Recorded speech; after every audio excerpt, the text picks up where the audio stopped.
તો નમસ્કાર વિદ્યાર્થી મિત્રો, મારી પોતાની યુટ્યુબ ચેનલ યજ્ઞેશ દાણી ધરિયામાં આપ સર્વનું હાર્દિક સ્વાગત કરું છું.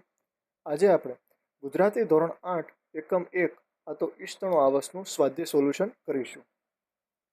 પ્રશ્ન નંબર 1, વાતચીત. કાવ્યની જે પંક્તિઓમાં તમને યાદ રહી ગઈ હોય તે તમે ગાઓ.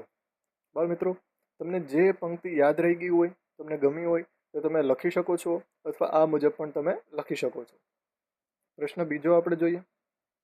પ્રશ્ન નંબર 2, ઈશ્વરનું આપેલું શું તમને સૌથી વધુ ગમે છે અને શાથી? જવાબ: ઈશ્વરે આપેલી વિચારવાની શક્તિ અને ઈચ્છા શક્તિ મને સૌથી વધુ ગમે છે, કારણ કે આ શક્તિને લીધે માનવો જે ધારે તે કરી શકે છે.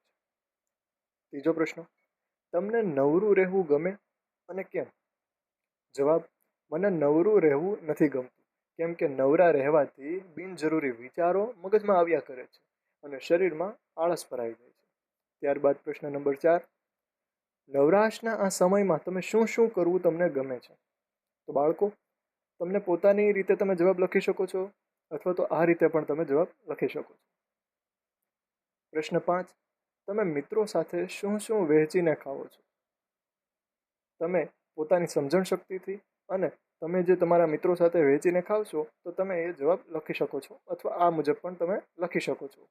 ત્યારબાદ આગળ પ્રશ્ન નંબર 2, ઉદાહરણ વાંચો, સમજો અને બંધ બેસતા શબ્દોની જોડ બનાવવાની છે. અહીંયા વિદ્યાર્થી મિત્રો, જે કાઉન્સમાં આપણને શબ્દો આપેલા છે એની આપણે બંધ બેસતી, આપણે જે સમાનાર્થી ટાઈપ આપણે જે શબ્દો આવે છે એવી રીતના બંધ બેસતા સામે એને સરખા શબ્દ રાખવાના છે. જેમ કે ઉદાહરણ તરીકે આપણે અહીંયા તો કે દાસ, તો એનો અર્થ શું થાય છે? તો કે સેવક થાય છે. તો એવી રીતે નીચે આવાસ તો ઘર, ધુરા ઘૂસરી, ઉતાવળું અધીરું, મહેમાન અતિથિ, ક્ષમતા એટલે ગજુ. ત્યારબાદ આગળ પ્રશ્ન નંબર 3, વાક્યમાંના રેખાંકિત શબ્દોથી વાક્યનો અર્થભેદ સમજો. આપેલા શબ્દોનો ઉપયોગ કરી આવા બીજા વાક્યો પણ બનાવો. આપણને ઉદાહરણમાં 2 અર્થભેદ શબ્દો બતાવ્યા છે, એટલે કે વિરોધાભાસ જેવા શબ્દો બતાવેલા છે. તો કે મહેમાન તો યજમાન. તો એમનો ઉપયોગ કરીને આપણે વાક્ય પ્રયોગ કરવાનો છે. જે એ શબ્દ અંદર આવી જાય એવી રીતનું સરસ મજાનું વાક્ય બનાવવાનું છે. પહેલું, દાસ સ્વામી. તો આ બંનેનો ઉપયોગ કરીને તમે વાક્ય પ્રયોગ કરવાનો છે. તમારી પોતાની સમજણ શક્તિથી વાક્ય તમે બનાવી શકો છો અથવા તો આ રીતે પણ તમે લખી શકો છો. બીજું છે હાસ્ય રુદન. આ પ્રમાણે તમે જવાબ લખી શકો છો. પ્રશ્ન ત્રીજો, ધીરજ અને ઉતાવળ. પ્રશ્ન 4, અખંડ ખંડિત. પ્રશ્ન નંબર 4, કાવ્યને આધારે એક શબ્દમાં જવાબ આપવાનો છે. વિદ્યાર્થી મિત્રો, આપણે એક શબ્દનો જ આપણે જવાબ લખવાનો છે. તો પ્રશ્ન 4 નો પહેલો, કોણ સ્વામી કે દાસ નથી? તો જવાબ છે માણસ એટલે કે મનુષ્ય. બીજો, આનંદથી શું ખાવાનું છે? જવાબ, એ પીરસે તે. ત્રીજો, પોતાના કોને ગણવાના છે? જવાબ, એના જનને. પ્રશ્ન 4, પ્રત્યેક ક્ષણે હેતનું શું વેરે છે? જવાબ, હાસ્ય. 5, અખંડ શું ચાલે છે? જવાબ, ચીચોડો. 6, શક્તિ મુજબ શું ઉપાડવાનું છે? જવાબ, ઘૂસરી. 7, સૌ સાથે શું વહેંચીને ખાવાનું છે? જવાબ, રામ રોટી. 8, અમૃત જેવું શું છે? જવાબ, છાશ. આગળ પ્રશ્ન જોઈએ. તો પ્રશ્ન નંબર 5 છે, જે તમે સમૂહગાન અથવા તો વ્યક્તિગાન તમે સાથે મળીને મિત્રો સાથે કરી શકો છો. ત્યારબાદ છઠ્ઠો પ્રશ્ન, આપેલા શબ્દનો અર્થ દર્શાવતી કાવ્ય પંક્તિ શોધીને લખવાની છે. ઉદાહરણ, જગત. તો જગત શબ્દ અર્થ દર્શાવતી એવી આપણા કવિતાની અંદર કઈ પંક્તિ બંધ બેસે છે? તો કે આ તો ઈષ્ટણો આવાસ. એવી રીતના સંતોષ, તો સંતોષ આવી જાય એવી રીતની કઈ પંક્તિ છે? તો કે એ પીરસે તે ખાતું રસથી, એ આપે તે લે. બીજું, સંભાવ. તો સંભાવની કઈ પંક્તિ છે? તો કે એના જનને તારા ગણીને એ રાખે તેમ રહે. પ્રવૃત્તિની કઈ વાત કરવામાં છે? તો કે તું નવરો નવ રહેજે વહેજે ઘૂસરી ગજા પ્રમાણે. ધીરજ.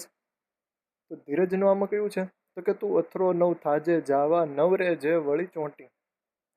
સંપની કઈ પંક્તિ છે? તો કે સૌ સાથે વેચીને ખાજે રામે દીધેલી રોટી. આગળ પ્રશ્ન નંબર 7.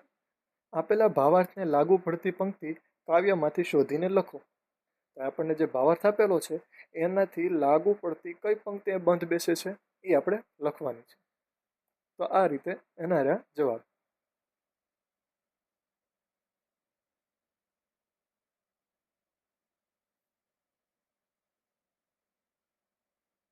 પ્રશ્ન નંબર 8. પ્રશ્નના જવાબ લખો.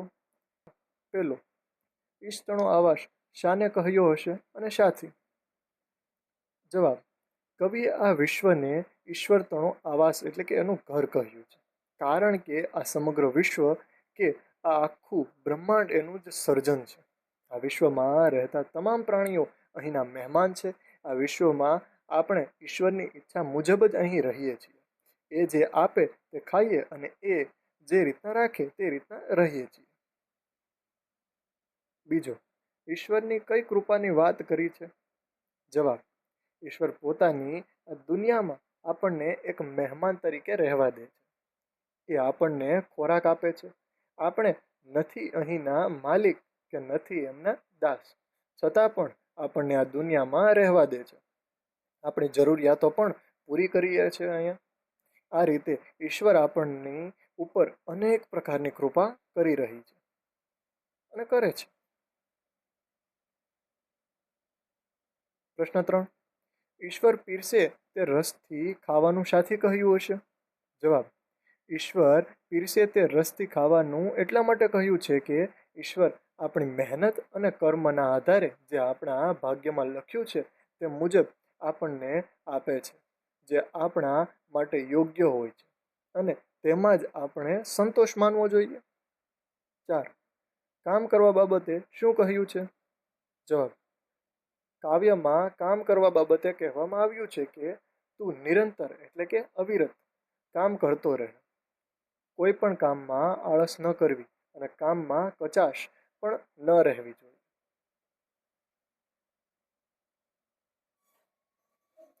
5. વહેંચીને ખાવાનું શાથી કહ્યું હશે?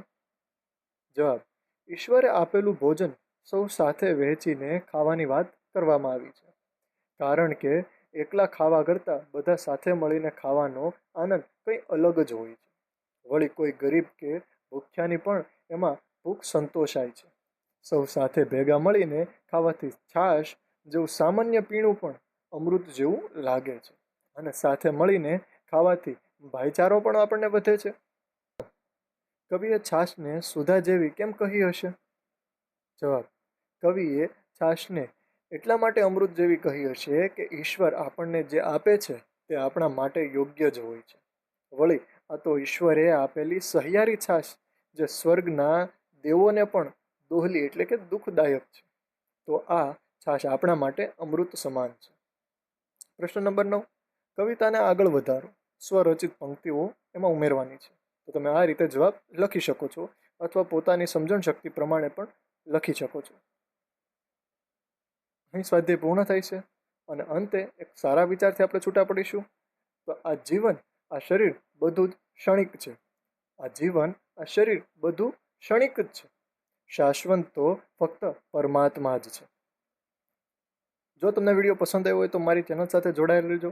મારી આ ચેનલની અંદર તમને ગુજરાતી ધોરણ 8ના તમામ કાવ્ય અને પાઠ તમને મળી રહેશે. સાથે સ્વાધ્યાય સોલ્યુશન પણ તમને મળી રહેશે. જો વિડીયો પસંદ આવ્યો હોય તો મારી ચેનલ સાથે જોડાયેલા રહેજો. ફરી આપણે નવા વિડીયોને લઈને મળશું. ત્યાં સુધી બધાને જય હિન્દ, જય ભારત, જય જય ગરવી ગુજરાત.